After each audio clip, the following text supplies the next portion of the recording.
Everyone, आज मैं मन की कुछ लेयर्स पर बात करने जा रही हूँ।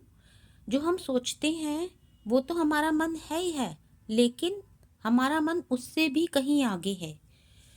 मन की लेयर्स मैं यहाँ पर थोड़ा सा बना के बता देती हूँ। ये होता है हमारा चेतन मन, यानी कि कॉन्शियस माइंड। ये मन का वो जागृत हिस्सा होता है जिसमें हम सोचते हैं, विचार करते हैं, सुनना, बोलना, खाना पीना, चलना और समझना और कोई डिसीजन लेना, ये सब इसी का काम होता है। और ये हमारा 10% काम करता है। इसके बाद आती है एक क्रिटिकल लेयर। ये क्रिटिकल लेयर एक क्रिटिकल लेयर हाँ ठीक है। क्रिटिकल लेयर ये एक सिक्योरिटी गार्ड के रूप में काम करती है। ये बच्चों में नहीं होती, लेकिन बड़ों में बहुत मजबूत होती है। इसका क्या काम होता है? कोई भी विचार आया, उसको मानूं या ना मानूं, अंदर जाने दूं या ना जाने दूं, ये सही है या गलत है, लॉजिक लगाना, डाउट करना, एनालिसिस करना, इसी का काम होता है। ठीक है। उसके बाद आता है हमारा सबकॉन्शियस माइंड। सबकॉन्शियस माइंड यानी कि अवचेतन मन। अवचेतन मन। अब ये जो अवचेतन मन होता है, इसमें हमारी यादें, हमारी जो मेमोरीज होती हैं, वो हमारे बिलीव्स, हमारी मान्यताएं, बचपन से जो कुछ भी हमने सीखा वो इसी में सब स्टोर रहता है। हमारी जो आदतें हैं वो भी इसी के अंदर स्टोर होती हैं। हमारे जो रिएक्शन आते हैं वो भी इसी से ही आते हैं। हमारी जो ओल्ड पैटर्न्स होते हैं, ओल्ड कंडीशनिंग होती है हमारी, वो सब यहीं से आते हैं। सबकॉन्शियस माइंड एक स्टोर रूम की तरह काम करता है। स्टोर रूम है, इसमें सब कुछ स्टोर रहता है। जैसे कि मैंने आपको भी बताया कि हमारी सारी मेमोरीज, हमारे बिलीव्स, हमारी मान्यताएं, हमारे बचपन से जो भी हमने सीखा वो सब, हमारी सारी आदतें, हमारे जो रिएक्शंस आते हैं वो भी, ओल्ड पैटर्न्स, हमारी कंडीशनिंग, यहीं से सब होती है। और मोस्ट इम्पॉर्टेंट, यहीं से हमारे सपने भी आते हैं। तो ये इतना पावरफुल है और ये हमारी लाइफ में 90% काम करता है। जो हमारी लाइफ चल रही है ना, वो यहीं से चल रही है। हमारी लाइफ 90% लाइफ को यही चला रहा है और 10% चेतन मन चला रहा है। इसके बाद आता है हमारा अनकॉन्शियस माइंड। हमारा अनकॉन्शियस माइंड। ये अनकॉन्शियस माइंड क्या होता है? अब ये अनकॉन्शियस माइंड होता है जो कि हम नहीं जान रहे, वो अनकॉन्शियसली अंदर से चीज़ें चल रही हैं। जैसे कि फॉर एग्ज़ाम्पल सांस का चलना, हमारी सांसें चल रही हैं, हम ना भी सोचें तब भी हमारी सांस चलती रहती है। हमारे दिल की धड़कन, हमारा दिल धड़क रहा है, वो भी चल रहा है अनकॉन्शियसली। हम नहीं धड़का रहे, वो अपने आप धड़क रहा है। और हमारी हीलिंग, जब हम रात को सो जाते हैं तो हमारी पाचन क्रिया चलती है, हमारा सिस्टम चलता है, जो हमारी बॉडी का पूरा सिस्टम चल रहा है, हमारे माइंड का सिस्टम चल रहा है, सब कुछ अनकॉन्शियसली चल रहा है। तो इसमें हीलिंग भी होती है, इसमें असीम शक्तियाँ हैं, इसमें क्रिएटिविटी है और इसमें हीलिंग पावर्स हैं।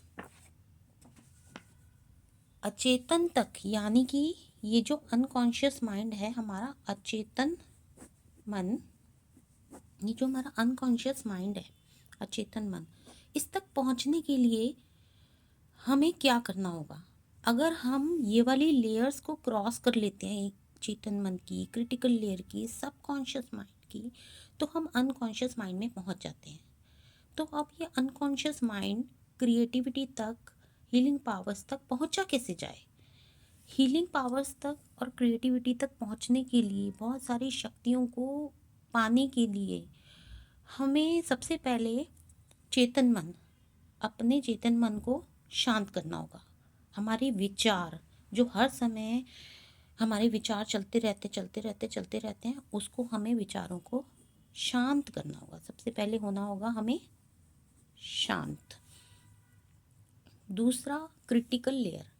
ये जो क्रिटिकल लेयर है, ये अच्छा, ये बुरा, ये खराब, ये अच्छा, ये पाप, ये पुण्य, सारी चीज़ों को क्रॉस करना होगा। ये सब हमारी बनाई हुई चीज़ें हैं। उसके बाद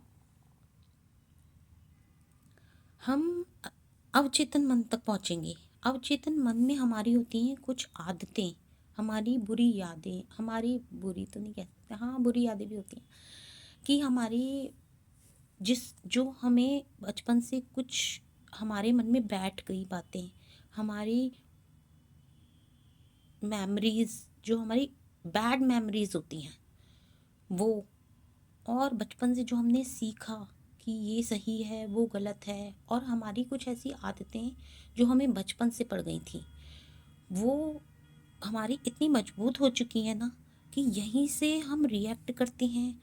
हम ना चाहते हुए भी हम वो काम कर जाते हैं जो कि हम नहीं करना चाहते, फिर भी हम मजबूर हो चुके हैं इस माइंड के साथ, इतने पक चुके हैं इस माइंड के साथ कि हम मजबूर हो चुके हैं।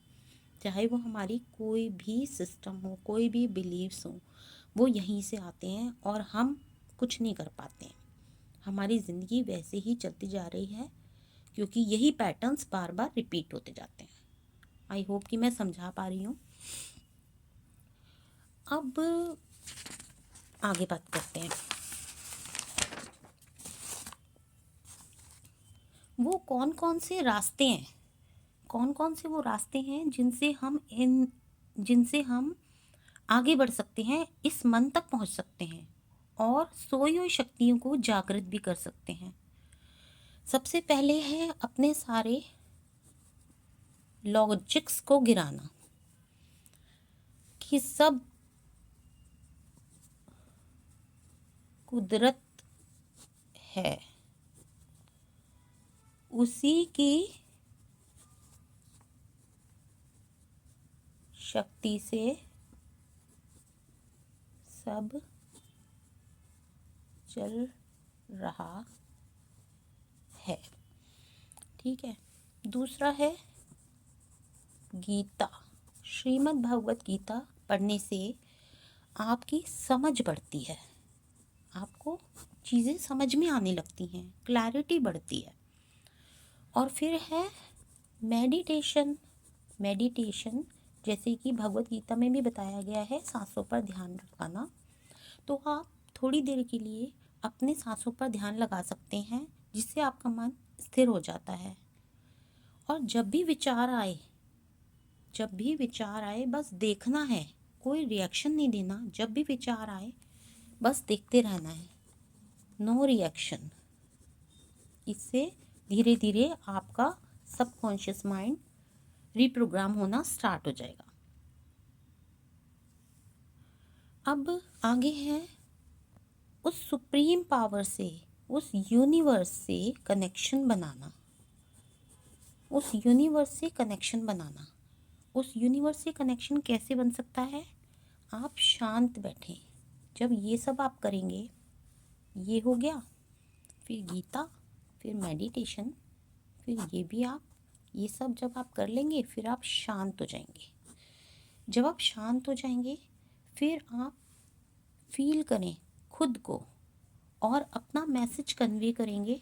डेली बेसिस पर अपना मैसेज कन्वे करें। जब आप मैसेज कन्वे करेंगे ग्रैटिट्यूड के साथ और यूनिवर्स के साथ, जिस भी परमात्मा को आप मानते हैं उसके साथ जब आप बैठकर फील करेंगे, उनसे बात करेंगे, तो आपका मैसेज बहुत जल्दी से कन्वे हो जाएगा। ठीक है। और इमेजिन करना है, जो होता वही है जो हमें लगता है, जो हमें लगने लगता है ना, फील होने लगता है, महसूस होने लगता है, वो हमारे जीवन में एग्जीक्यूट हो जाता है। उसके बाद आता है हमारा collective conscious mind. Collective unconscious mind, ठीक है, कलेक्टिव अनकॉन्शियस माइंड आता है। सबका मन, जितने भी हम लोग हैं, जितने भी प्राणी हैं, वो अनकॉन्शियसली कहीं ना कहीं आपस में कनेक्टेड है, आपस में कनेक्टेड होते हैं। सबका माइंड आपस में जुड़ा हुआ होता है।